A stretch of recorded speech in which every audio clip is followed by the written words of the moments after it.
There once lived an old woman at the edge of a small fishing village. Her house was tiny, made of stone and weathered wood, but it was full of a quiet warmth.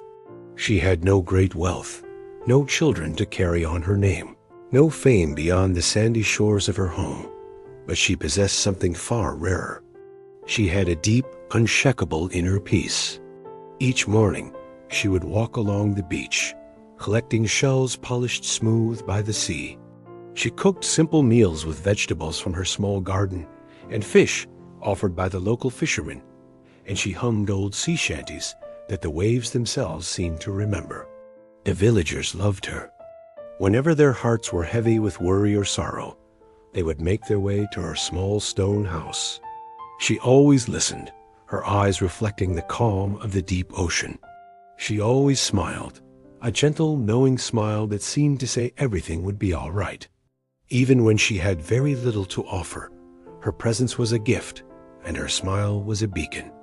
Late one evening, as a storm gathered on the horizon, a mysterious traveler appeared at her door, his cloak dripping with sea spray. She opened it without fear. "Who are you?" she asked, her voice as soft as the evening tide.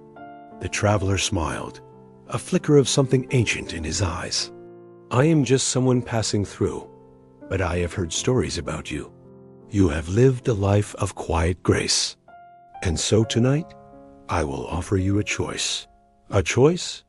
the old woman echoed, her curiosity piqued. "Yes," the traveler affirmed, his voice low and steady against the rising wind. "There are 3 doors. Behind one of them lies your deepest, most hidden desire. Behind the other 2, you will find only disappointment and the echo of what could have been." The old woman shook her head, a soft, airy laugh escaping her lips. "I am too old to be chasing after desires," she said kindly. "My heart is full as it is." But the traveler was insistent. "Come with me," he urged gently. "Just look. You have earned this much." He led her out into the stormy night, to a secluded cove where the waves crashed against ancient rocks. There, in the center of the sand, illuminated by an otherworldly glow, stood 3 doors. One was fashioned from pure, gleaming gold, inlaid with pearls and shimmering jewels. One was carved from sturdy, polished oak, its grain rich and deep. And the third was old and rusted, its hinges creaked with the memory of salt and time. The traveler gestured toward them with a sweep of his hand. "Choose one," he commanded.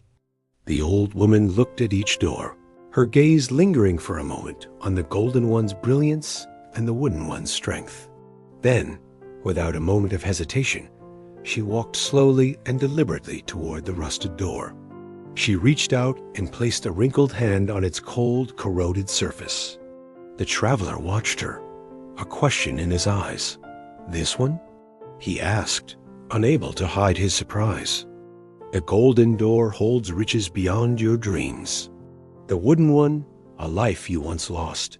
The old woman turned to him, her smile as serene as ever. "The most beautiful and meaningful things in my life," she explained softly, "have always come in old, worn packages. A weathered shell, a fisherman's gnarled hands, a love that has endured the storms of many years. True beauty does not need to shine." With a quiet strength, she pushed the rusted door open. Behind that door, there was nothing. Nothing but a gust of wind that smelled of dust and silence. It was an empty, dark space, a void where a great prize should have been. The traveler watched her, expecting to see a shadow of sadness cross her face, a flicker of regret for the chance she had lost. But instead, the old woman began to laugh. It was not a bitter laugh, but one of pure, unburdened joy. She turned to the traveler, her eyes twinkling. "You see," she said, "I have lost nothing at all. I came into this world with nothing, and I will leave with nothing. But I still have my garden, my home, and my smile. That is more than enough." Intrigued and humbled, the traveler decided to show her what she had given up. He strode to the golden door and swung it open. A blinding light poured out, revealing mountains of gold coins, chests overflowing with diamonds, and silks of every color imaginable. A fortune that could buy kingdoms. Then he opened the sturdy wooden door.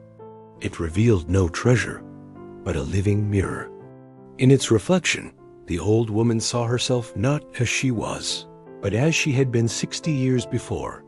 Young, vibrant, her hair dark as a raven's wing, standing beside a handsome young man, surrounded by wealth and prestige. The life that could have been hers. The traveler looked at her, his voice filled with a strange mix of pity and awe.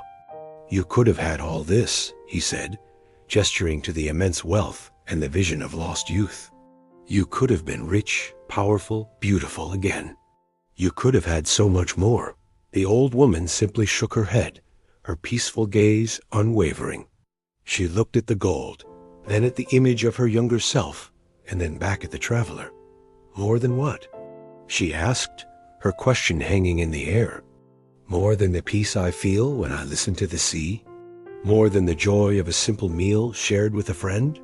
More than knowing how to smile, even in the dark?" With a final grateful nod to the traveler, she turned away from the 3 doors and began the slow walk back to her humble home. She returned to the comforting warmth of her small fire, to the simple soup simmering on the hearth, to the quiet solitude that she had chosen over all the world's treasures. She chose the profound richness of gratitude, the deep contentment of the present moment, over the promise of what might have been.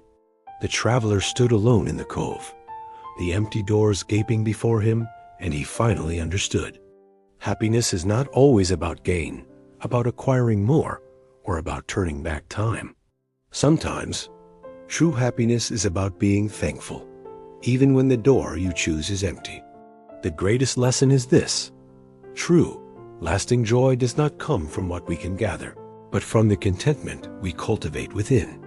Sometimes the greatest treasure we can ever possess is not found behind a golden door, but in the quiet peace of a grateful heart. If you enjoyed this beautiful story and reflection, don't forget to share it with anyone you think might find it useful. Give the video a like and subscribe to the channel so you don't miss any new videos and new reflections for your life. See you in the next video. See you soon.